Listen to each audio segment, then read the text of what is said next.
আর বলবেন না দাদা, ডাইনিংয়ে বেসিন রয়েছে আর সেখান থেকে দেখছি উদ্ভট গন্ধ আসছে। কেন বলুন তো? আমি তো সব ঠিকঠাক করে কাজ করিয়েছিলাম। আর বলবেন না দাদা, একদম দামি কোয়ালিটির পাইপ লাগিয়েছি, দামি মিস্ত্রি দিয়ে কাজ করাচ্ছি, তারপরেও দেখলাম বাথরুমের দেয়ালটা হঠাৎ করে রসে যাচ্ছে, লিকেজ হয়েছে নাকি, এই যে প্রবলেমটা। তো আজকে এই সমস্ত প্রবলেমগুলো নিয়ে আলোচনা করব, অর্থাৎ প্লাম্বিংয়ের যে ভুলগুলি আমরা করে ফেলে থাকি সেই ভুলগুলি নিয়ে আমরা আলোচনা করব। তো আজকে একটা জিনিস ভালো করে বুঝুন, আশেপাশে অনেক ইঞ্জিনিয়ার ঘুরে বেড়াচ্ছে, কিন্তু সত্যি কথা বলতে কি, যারা এই সমস্ত ইঞ্জিনিয়ার ওই অটোক্যাডে 2-4টে প্ল্যান দিয়ে নিজেদেরকে ইঞ্জিনিয়ার বলে দাবি করছে, শুধু ওই বিল্ডিংয়ের রড বাইন্ডিংয়ের ছবিটা, স্ট্রাকচারাল ডিটেলিংয়ের ছবিটা এঁকেই ভাবছে আমি ইঞ্জিনিয়ার হয়ে গেছি।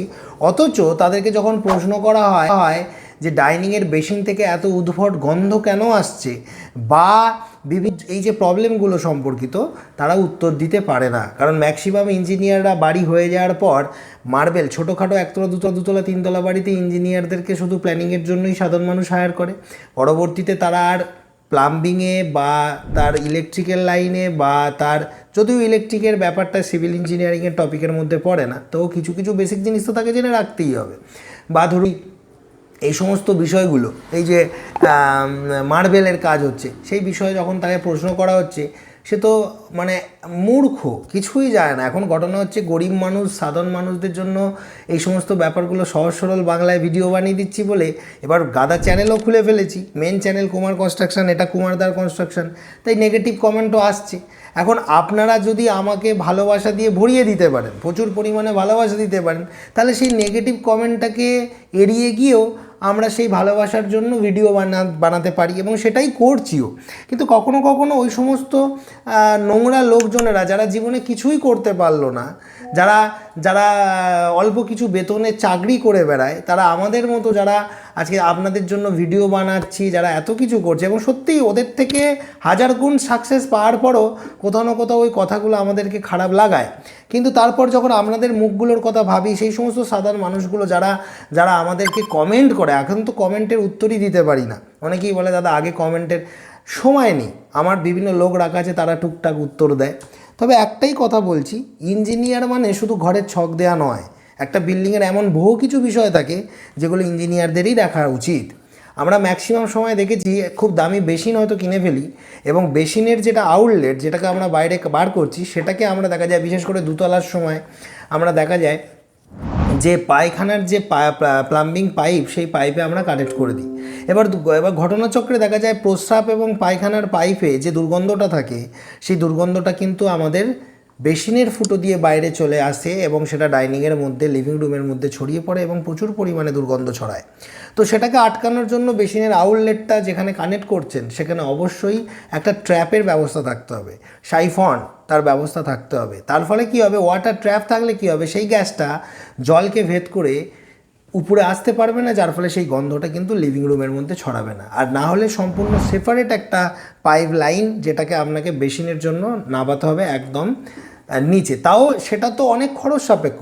একটা ট্র্যাপ যে কাজটা করতে পারে, আপনি সেই দুর্গন্ধযুক্ত পাইপেই কানেকশানটা করতে পারেন, কিন্তু সেটা আপনার জলের যে ট্র্যাপ, বিভিন্ন ধরনের ট্র্যাপ আছে আপনারা জানেন, এস ট্র্যাপ, পি ট্র্যাপ, যেগুলো পায়খানার কানেকশানের সময় লাগানোর সময় ভুল হয় বলে ড্রেনের গন্ধ কিন্তু ঘরে ঢুকে যায়। আর ম্যাক্সিমাম লোকের একটা সমস্যা আমি প্রায়ই দেখেছি প্রত্যেকের বাড়িতে গিয়েই, সেটা হচ্ছে যে ড্রেনের গন্ধ ঘরে করছে। মানে এটা বুঝতে পারলেন না, বাঙালি তো, বাংলায় ভিডিও বানাই, অনেকের ফাটছে। কারণ বাঙালিদের বুদ্ধি সম্পর্কে তো অনেকেরই ধারণা আছে যে বাঙালিরা যেটা আজকে বোঝে বাকিরা সেটা পরে বোঝে।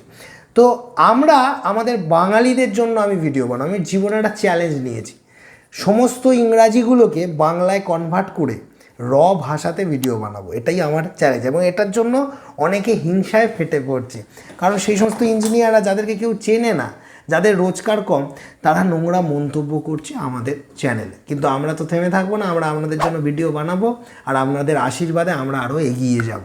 তো এখন যেটা ঘটনা সেটা হচ্ছে, দেখুন আপনারা শুধু ভালোবাসতে থাকুন, যারা ভালোবাসতে থাকুন এভাবে।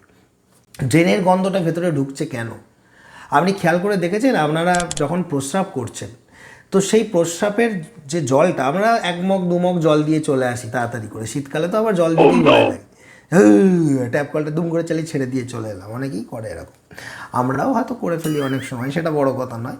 তো ব্যাপার যেটা হচ্ছে, ওই যে প্রস্রাবটা ড্রেন দিয়ে যাচ্ছে সেখানে একটা স্তর পড়ে যাচ্ছে তো, এবং প্রচুর পরিমাণে দুর্গন্ধ কিন্তু সেটাতে উৎপন্ন হচ্ছে, এবং সেই দুর্গন্ধটাই কিন্তু আপনার যেখান থেকে মানে বাথরুমের যেটা থেকে আপনার মানে নালিটা তো বেরিয়েছে, সেখান দিয়ে কিন্তু ওই গ্যাসটা উৎপন্ন হচ্ছে, সেই গ্যাসটা তো বেরিয়ে চলে আসছে, গোটা ঘরে ঢুকছে, জানলা দরজা বন্ধ করে রেখেছেন শীতকালে, এই শীতকালে অনেকের বাড়িতেই হয়, আর প্রচুর পরিমাণে দুর্গন্ধ উৎপন্ন হচ্ছে। আর আপনি ভাবছেন যে যাও ফিনাইল দাও এটা দাও, তারপর বাহ ভালো লাগছে।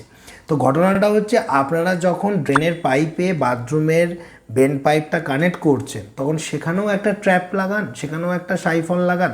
তো এই বিষয়গুলো আপনাদেরকে বুঝতে হবে, আর তা নাহলে ওই দুর্গন্ধটাকে আপনারা আটকাতে পারবেন না। তো আজকে আমরা প্লাম্বিং সংক্রান্ত আলোচনা করছি, এবং অনেক ইঞ্জিনিয়ার বলে আমি এটা কেন দেখবো, আরে ভাই এটা তো সিভিল ইঞ্জিনিয়ারেরই কাজ।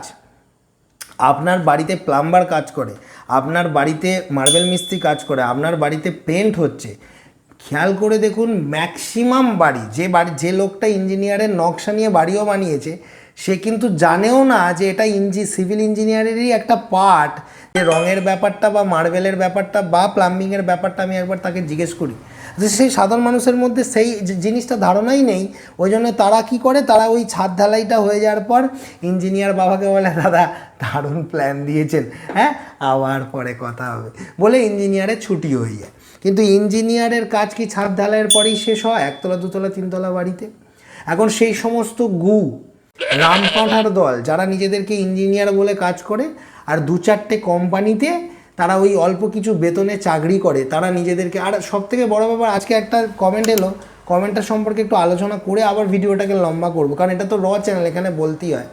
কে যেন একটা বলছিল যে সিভিল ইলেকট্রিক্যাল মেকানিক্যাল ইঞ্জিনিয়ার, মানে এটা যেন নাক সেটকানো টাইপের ব্যাপার।